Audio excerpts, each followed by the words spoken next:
신약성경 60페이지 마가복음 5장 21절로 43절까지 말씀입니다.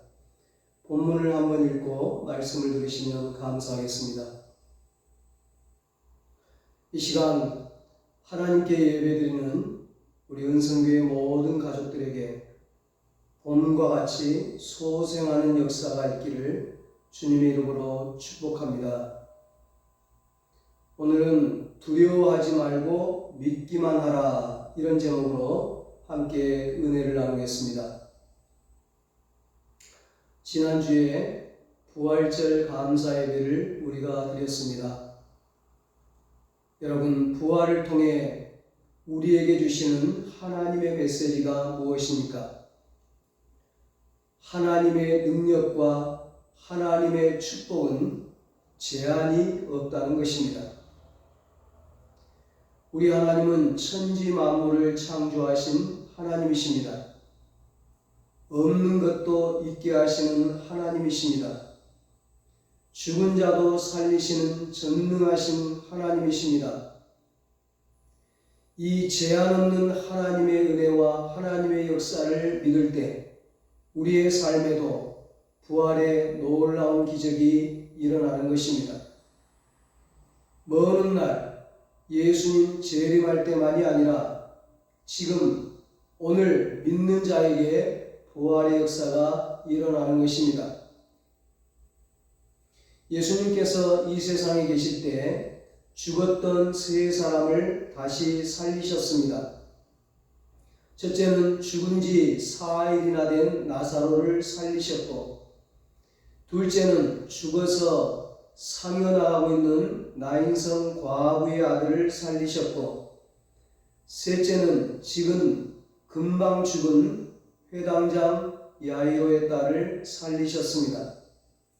그리고 예수님 자신이 살아남으로 부활의 확신과 부활의 소망을 주셨습니다. 오늘 읽은 말씀은 예수님께서 중병으로 앓다가 죽은 회당장 야이로의 딸을 살려주신 내용입니다. 유대인의 회당 책임자였던 야이로에게 12살 난 외동딸이 있었습니다. 어느 날 그 딸이 중병에 걸려 죽어가고 있었습니다. 회당장 야이로는 눈에 넣어도 아프지 않을 너무도 예쁘고 귀엽고 사랑스러운 외동딸이 죽게 되자 마음에 깊은 절망감이 찾아왔습니다. 일이 손에 잡히질 않고 무엇을 해도 기쁘지가 않았습니다. 밥맛도 없고 살맛도 안 나고 근심 걱정으로 딸이 낫기만을 바라는 마음으로 하루하루를 버티며 살았습니다. 그러던 중 예수님에 대한 소문을 듣게 되었습니다. 야이로는 모든 것을 내려놓고 예수님을 찾아왔습니다. 그 당시 유대인의 회당장이 유대교에서는 이단으로 낙인 찍은 예수님을 찾아온다는 것은 자신의 목숨을 내던지는 행동이었습니다. 당시 회당장의 주인은 대단했습니다. 상당한 위치에 있었습니다. 회당에는 대개 10명의 관리 책임자가 있고 그 가운데 3명이 대표격으로 있으면서 예배 절차라든지 재판 임무 등을 맡고 있었습니다. 야이로는 그 가운데서도 수석 회당장이었기 때문에 주인의 역할에 있어서 상당한 자리에 있는 사람이었습니다. 이런 회당장이 예수님을 찾아와서 그 앞에 엎드려 간절히 빌며 예수님을 자기 집으로 초청했다는 소식이 들어가면 그는 유대 사회에서는 매장될 수밖에 없습니다. 그런데도 그의 사랑하는 외동딸이 죽게 되니까 자신의 지위나 명예, 권세 따위는 아랑곳하지 않았습니다. 그런 것들이 예수님께 나아가는데 걸림돌이 될 수 없었습니다. 22절 23절에 회당장 중에 하나인 야이로라 하는 이가 와서 예수를 보고 발 아래 엎드려 간곡히 구하여 이르되 말씀합니다. 회당장 야이로는 많은 사람들이 모인 자리에서 예수님 앞에 와서 꿇어 엎드려 간구했습니다. 예수님, 제 딸이 다 죽어가고 있습니다. 저희 집에 오셔서 손을 얹어 낫게 해 주십시오. 세상적인 눈으로 보면 예수는 아무런 죄도 없는 사람이었습니다. 그러나 야이로는 모든 유대인이 부러워하는 회당장이었습니다. 야이로는 예수님을 찾아가야 문제가 해결된다는 것을 믿었기 때문에 지위, 체면, 자존심 다 팽개치고 예수를 찾아온 것입니다. 본문을 보면 회당장 야이로는 와서 엎드려 간구하였습니다. 왔다는 것은 열심을 냈다는 것이고 엎드렸다는 것은 겸손했다는 것입니다. 간구했다는 것은 간절히 구하는 믿음의 기도를 드렸다는 것입니다. 겸손한 자세로 열심을 다해 믿음으로 간절히 간구한 것입니다. 오늘 우리에게도 문제 해결을 위해 이 세 단계가 필요합니다. 문제를 가지고 주님께 나와야 합니다. 엎드리는 겸손이 있어야 합니다. 그리고 믿고 간절히 기도하는 간구가 있어야 합니다. 그러면 문제를 해결받고 기적을 체험할 수 있습니다. 회당장 야이로가 예수님과 함께 가고 있는 동안에 문제가 더 큰 절망으로 발전하였습니다. 회당장 야이로의 행위와 믿음을 기쁘게 여기신 주님께서 그의 간청을 들으시고 그의 딸을 고치시기 위해 가고 있는 도중에 집에서 종이 오더니 비보를 전했습니다.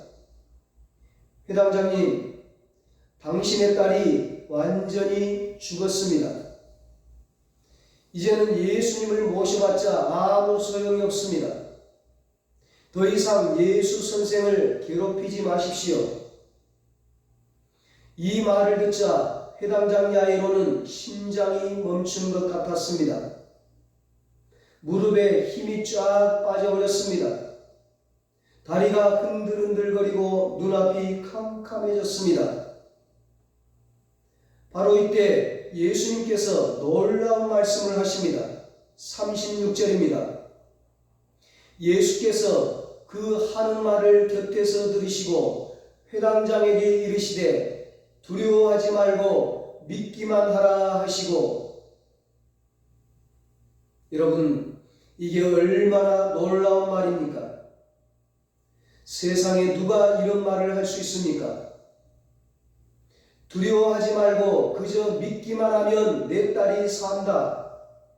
그러나 두려워하고 믿음을 버리면 내 딸은 죽는다. 그저 믿기만 하면 죽은 딸이 다시 살아나는 기적이 일어난다는 것입니다. 회당장 야이로는 이 예수님의 말씀을 듣고 믿음이 생기더니 그 말씀 그대로 두려워하지 않고 그저 믿기만 했습니다. 만일 예수님이 믿기만 하라고 말씀하실 때 회당장이 믿지 못하고 비웃고 돌아가 버렸더라면 그의 딸은 다시 살아나지 못했을 것입니다. 주님은 말씀에 순종하여 믿기만 해도 큰 기적을 베풀어 주십니다. 딸이 죽었는데 그저 믿기만 하라고 하셔서 믿기만 하였더니 예수님께서 다시 살려주신 것입니다. 예수님께서 통곡하며 슬피 우는 사람들에게 너희가 어찌하여 떠들며 우느냐, 이 아이가 죽은 것이 아니라 잔다 말씀하시고 딸의 손을 잡고 달리다 봄 명령하시니 죽은 딸이 살아났습니다. 그 부모와 이웃들이 크게 놀랐습니다. 기적이 일어났습니다. 달리다 붐 소녀야 일어나라. 그 주님의 말씀 한마디에 죽은 딸을 둘러싸고 있던 죽음의 영이 싹 떠나버리고 새 생명의 영이 돌아와서 딸이 다시 살아 일어나게 된 것입니다. 소녀야 일어나라 말씀하는 그 순간 숨이 멈추었던 시체가 벌떡 그 자리에서 일어났던 것입니다. 믿음의 기적이 일어난 것입니다. 미국에 유명한 부흥 강사가 있는데 그는 태어날 때부터 선천성 심장 판막증을 가진 미성수가 있습니다. 그는 16살까지 한 번도 일어나 본 적이 없고 침상에만 누워 있었습니다. 자주 의식불명 상태에 빠지면서 언제 죽을지 알지 못하는 불확실한 삶을 살아가고 있었습니다. 그렇지만 그는 날마다 성경을 가까이 했습니다. 성경을 읽는 가운데 하나님의 말씀을 통해서 새 힘을 얻었습니다. 한 번은 성경을 읽다가 마가복음 11장 24절에 무엇이든지 기도하고 구하는 것은 받은 줄로 믿으라. 그리하면 너희에게 그대로 되리라는 말씀이 그의 가슴에 와닿으면서 그의 믿음이 바뀌어졌습니다. 받은 줄로 믿으라는 그 말씀을 암송하며 하나님 나는 나았습니다. 나는 먼저 믿겠습니다 하고 날마다 수백 번씩 소리치며 고백했습니다. 그랬더니 진짜 기적이 일어났습니다. 그는 일어나서 혼자 방을 걸어다닐 수 있게 되었고 얼마 후에는 길에 나가서 걸어다닐 수 있었습니다. 하나님의 위대한 능력으로 병에서 고침받은 그는 하나님은 살아계신다고 외치며 말씀을 전하기 시작했습니다. 그리고 많은 사람들을 치유하고 구원하게 되었습니다. 요한복음 11장 40절에 나사로의 죽음 앞에 예수님이 뭐라고 말씀하셨습니까? 내 말이 너가 믿으면 하나님의 영광을 보리라고 말씀하셨습니다. 너가 믿으면 하나님의 영광을 보리라. 믿기만 하면 기적이 일어나고 하나님의 영광이 나타난다는 것입니다. 비록 죽은 지 4일이 되어 시체가 썩은 냄새가 나도 믿음으로 돌을 옮겨 놓을 때 죽었던 나사로가 수위를 도민 채로 무덤에서 뚜벅뚜벅 걸어 나왔습니다. 주님이 믿음의 역사를 보여주시고 죽은 나사로를 살리셨습니다. 여러분, 두려워하지 말고 믿기만 하라는 예수님의 말씀은 예수님께서 모든 것을 책임지겠다는 것입니다. 모든 것은 내가 책임질 테니 몽땅 맡기라는 것입니다. 너의 인생도 내가 책임질 테니 내게 맡겨라. 너의 자녀도 내가 책임질 테니 내게 맡겨라. 너의 사업도 너의 일터도 내가 책임질 테니 내게 맡겨라. 너의 미래도 너의 영혼도 내가 책임질 테니 내게 맡겨라. 누가 이 모든 것을 맡길 수 있습니까? 믿음이 있는 자입니다. 믿음이 무엇입니까? 믿음이라 인생의 삶의 전체를 인생의 주인 되시는 주님께 맡기는 것입니다. 성경이 말씀하는 믿음은 삶의 전체를 하나님께 맡기는 것입니다. 믿음이 없이는 맡길 수가 없습니다. 실제로 우리의 삶은 우리 스스로가 지기에는 너무 무겁습니다. 그러므로 그 짐은 서로 나누어져야 합니다. 그 짐을 조금씩만 나누어져도 우리의 짐은 가벼워집니다. 그래서 하나님이 공동체라는 것을 주셨습니다. 부부 공동체, 가정 공동체, 교회 공동체, 사회 공동체, 직장 공동체, 국가 공동체. 그러나 인간이 나누어지기에는 한계가 있습니다. 나누어져도 여전히 무겁습니다. 여전히 힘들고 버겁습니다. 그런데 마태복음 11장 28절에 주님께서는 그 짐을 몽땅 져주시겠다고 하십니다. 수고하고 무거운 짐진 자들아 다 내게로 오라. 내가 너희를 쉬게 하리라. 아멘. 특히 본문의 야이로의 경우는 본인의 능력으로는 도저히 질 수 없는 인간 생명에 관한 짐입니다. 삶과 죽음의 문제죠. 그러한 짐을 우리 예수님께서는 아무 대가를 바라지 않으시고 그냥 져주셨습니다. 예수님의 십자가와 부활이 바로 그런 것입니다. 그러므로 우리는 예수님을 나의 주님으로 영접해야 합니다. 예수님을 내 인생의 주인으로 모셔드려야 합니다. 그리고 그 주님을 신뢰해야 합니다. 그 주님을 믿어야 합니다. 그 주님을 믿고 그 주님께 인생의 수고하고 무거운 모든 짐을 다 맡겨야 합니다. 그럴 때 우리는 쉼을 얻을 수 있습니다. 참된 안식을 얻을 수 있습니다. 영생의 축복을 누릴 수 있습니다. 이 천국의 영원한 안식뿐만 아니라 이 땅에서도 더 풍성하고 더 행복한 삶을 누리게 되는 것입니다. 천국의 영원한 축복뿐만 아니라 이 땅에서 더 풍성하고 더 행복한 삶을 누리기 위해서 우리에게 반드시 필요한 것이 바로 믿음입니다. 예수님은 겨자씨만한 믿음만 있어도 큰 산이 옮겨진다고 했습니다. 특별히 예수님은 병자를 고치실 때 반드시 믿음을 보시고 고쳐주셨습니다. 병자 본인의 믿음이든지 아니면 그의 가족이 믿음이 있든지 그것도 아니면 친구나 이웃이나 함께 동행한 사람이라도 믿음이 있을 때 그 믿음을 보시고 고쳐주었습니다. 마태복음 15장 28절에 여자여 내 믿음이 크도다 내 소원대로 되리라.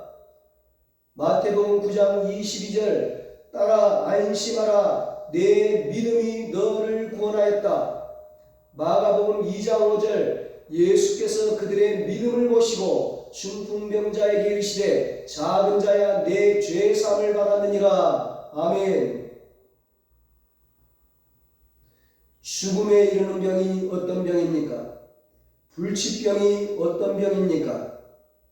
죽음에 이르는 병, 불치병, 그것은 바로 불신앙의 병입니다. 하나님을 믿지 못하는 병입니다.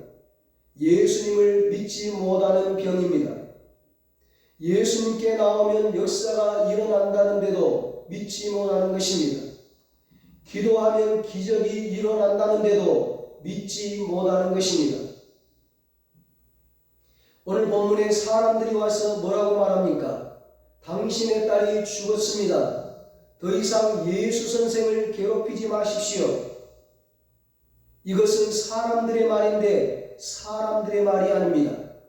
사람들을 통해 하는 사탄의 말입니다. 지금도 마귀 사단은 사람들 통해 우리에게 속삭입니다. 온갖 부정적인 말, 불신앙의 말을 합니다. 당신은 안 됩니다. 당신은 성공 못합니다. 당신은 쓰임받을 수 없습니다. 당신의 병은 고칠 수 없습니다. 당신의 자녀는 죽었습니다. 예수님께 갈 필요 없습니다. 기도할 필요 없습니다. 여러분, 사탄의 말에 속지 마세요. 사탄의 말을 믿지 마세요. 오늘날 얼마나 많은 사람들이 사탄의 말에 속아서 사탄의 말을 믿고서 그것이 진짜인 줄 알고 불행하게 살아가고 있는지 모릅니다. 사랑하는 여러분, 주님의 말씀을 들으십시오. 주님의 말씀을 믿으십시오. 주님의 약속을 붙잡으십시오. 주님은 뭐라고 말씀하십니까? 울지 말라. 너의 딸은 죽은 것이 아니라 잔다. 두려워하지 말고 믿기만 하라. 그리하면 딸이 구원을 얻으리라. 딸이 살아나리라. 두려워하지 말고 믿기만 하라. 그리하면 가정이 살아나리라. 일터가 살아나리라. 건강이 살아나리라. 기쁨이 살아나리라. 행복이 살아나리라. 그렇습니다, 여러분. 하나님만 믿으면, 예수님만 제대로 믿으면 세상에 못 고칠 병은 없습니다. 주님만 제대로 믿으면 세상에 해결되지 못할 문제는 하나도 없습니다. 그래서 예수님은 두려워하지 말고 믿기만 하라고 말씀하신 것입니다. 중국에서 복음을 전하고 있는 선교사님의 간증입니다. 중국의 한 도시에 중국 공산국가의 고위 공직자가 있었습니다. 그런데 그의 사랑하는 아내가 불치병으로 죽어가고 있었습니다. 병원에서 더 이상 치료할 수 없어서 이제는 죽음만 바라보며 언제 죽을지 모르는 그 부인 앞에서 절망하며 앉아 있었습니다. 그때 친구 하나가 오더니 예수님의 이야기를 들려주었습니다. 예수님은 죽은 자를 살리시고 병든 자도 고치신다. 자네 한번 예수님 믿기만 해봐. 지금까지 그는 공산국가에서 예수 믿는 사람들을 다 감옥에 잡아넣고 교회를 문 닫게 하고 핍박했던 그런 고위 공직자인데 선뜻 그 말씀을 받아들이기 힘들었습니다. 그런데 친구가 또 이야기했습니다. 자네 예수를 믿기만 해. 그저 믿기만 해. 믿기만 해. 오로지 부인을 살리고 싶은 마음에 자기가 고위공직자의 신분인 것도 다 잊어버리고 예수님을 영접했습니다. 그리고 예수님은 모든 병을 고쳐주신다는 사실을 그저 믿었습니다. 이제 그는 부인을 붙잡고 함께 기도하기 시작했습니다. 그런데 이게 웬일입니까? 곧 세상을 떠난다는 부인이 점차로 회복되기 시작하더니 완전히 고침받고 일어났습니다. 그날 이후로 그는 복음전도자로 바뀌게 되었습니다. 기적을 체험한 다음에 그는 아내를 데리고 이제 병이 완전히 고침받은 것을 확인하러 병원에 갔습니다. 장례식이 다 끝난 줄 알았던 그 여인이 살아서 돌아오니 의사가 깜짝 놀랐습니다. 아니, 어디서 누구에게 수술받았습니까? 예, 제가 예수를 믿고 믿음을 가졌더니 예수님이 치료해 주셨습니다. 그러니까 의사가 신기해하면서 그럽니다. 아, 그 예수라는 의사가 있는 병원을 좀 가르쳐 주세요. 그분은 당신 같은 의사가 아니라 특별한 분입니다. 그는 의사에게 예수에 대해 전했습니다. 의사의 마음에 예수의 복음이 들어갔습니다. 그때부터 그 의사가 예수의 이름으로 기도하고 환자들을 치료하니 그 병원에 치료의 역사, 구원의 역사, 부흥의 역사가 일어났습니다. 그들은 함께 하나님을 찬송하기 시작했습니다. 예수 믿는 것은 받은 증거만 도다. 예수 귀한 예수 믿음 더욱 주소서. 두려워하지 말고 믿기만 하라. 이 시간 우리에게 모든 두려움이 사라지고 믿음으로 충만하기를 축복합니다. 믿음으로 주님 앞에 나와 간구함으로 만물이 소생하는 봄처럼 모든 것이 회복되고 소생하고 살아나게 되기를 예수님의 이름으로 축원합니다. 기도하겠습니다. 하나님 아버지, 사망 권세를 이기시고 부활하신 예수님을 통해 우리에게 부활의 소망을 주시니 감사합니다. 나는 부활이요 생명이니 나를 믿는 자는 죽어도 살겠고 살아서 나를 믿는 자는 영원히 죽지 아니하라고 하신 주님의 말씀을 붙잡고 부활신앙으로 승리하며 살게 하여 주시옵소서. 두려워하지 말고 믿기만 하라는 주님의 말씀 붙잡고 믿음으로 강구하게 하여 주시옵소서. 그래서 만물이 소생하는 봄처럼 우리의 삶의 모든 것이 회복되고 소생하고 살아나는 역사가 일어나게 하여 주시옵소서. 이제는 우리 주 예수 그리스도의 무한하신 은혜와 하나님 아버지의 사랑하심과 성령님의 위로하시고 교통하시고 영원토록 함께 하시는 은혜가 두려워하지 말고 믿기만 하라는 주님의 말씀 붙잡고 부활의 축복을 누리기로 다짐하는 사랑하는 모든 성도들과 저들의 가정과 자녀들과 사업과 직장 위에 이 나라 이 민족 위에 이제로부터 영원토록 함께 있을지어다. 아멘.